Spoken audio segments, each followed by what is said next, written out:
Moi, c'est Mboufane Moïse Samuel dit Lumumba, acteur politique du parti non-GIC du ministre de la Justice Constant Moutamba.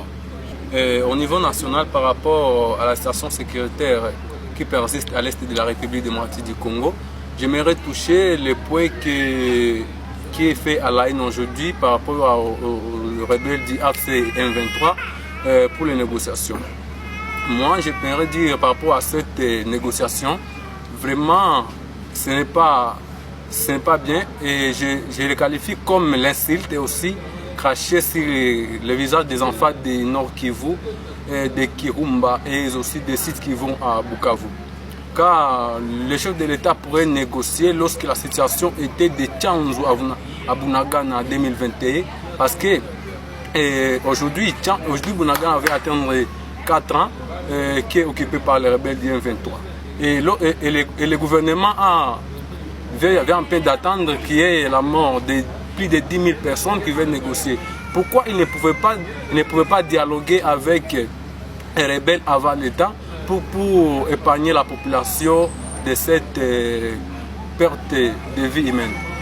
C'était une bonne chose lorsqu'on peut résoudre les problèmes sur les tables parce que c'est juste quelque chose qu'on ne peut pas prendre en conséquence car il y a certains accords qu'on peut nous exiger. Par exemple, l'accord du CNDP 2009 et l'accord du 2013.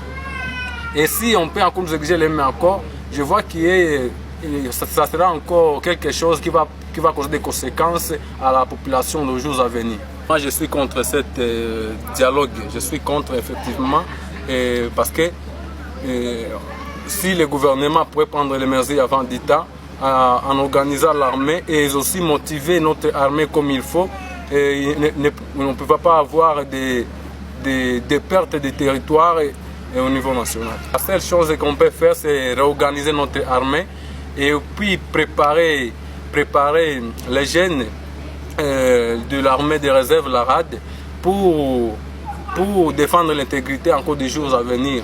Parce que la guerre se prémédite, on ne peut pas faire la guerre lorsqu'on n'est pas préparé. La guerre se prépare.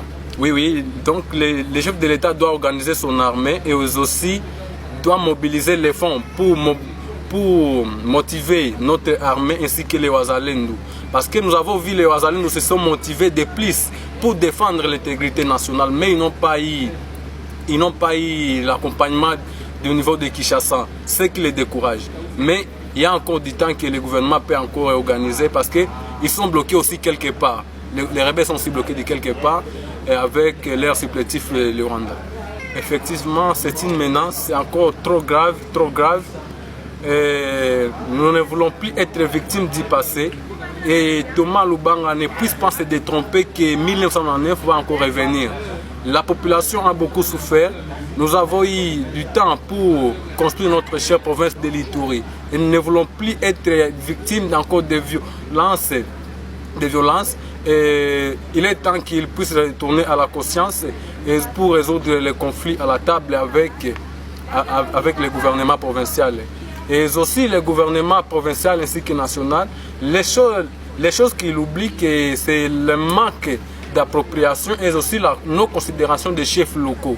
Et si le gouvernement pourrait prendre en charge les chefs locaux, à commencer par les chefs d'avenue, les chefs de quartier à les motivant, il pourrait avoir certaines mesures pour lutter contre l'infiltration ainsi que d'autres problèmes de l'extérieur. Mon point de vue par rapport à ce que Thomas Lubanga avait exigé, je pense qu'il est en train de chercher comment gagner la confiance des jeunes Ituriens. Et ça ne peut pas aboutir dans quel sens.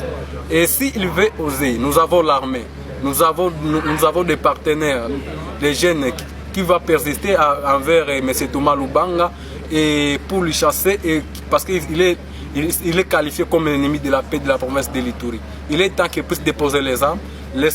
La seule voie que nous avons pour résoudre les problèmes, c'est les tables, pas sur les voies de la violence et aussi par des armes. Parce que nous avons nos familles, nos mamans, nos sœurs et aussi que les frères qui vont subir les conséquences. Ce n'est pas bien. Il doit arrêter les armes. Moi, ce que je peux dire par rapport au processus, le gouvernement doit préparer une commission compétente plutôt pour mettre fin à ces problèmes avant l'État et donc il n'y a pas encore eu la perte de certains territoires dans la province de l'Ituri. Non, par rapport aussi que la seule chose que j'ai voulu un peu oublier, que M. Corneille Nangaa et ses supplétifs doivent beaucoup respecter la valeur humaine. Comme est noté dans la charte de l'ONU, il doit respecter vraiment la valeur humaine et ne puisse pas violer les droits de l'être humain. Et aussi, je peux lui demander de libérer la sœur du patriote Foka Mike qui ensuite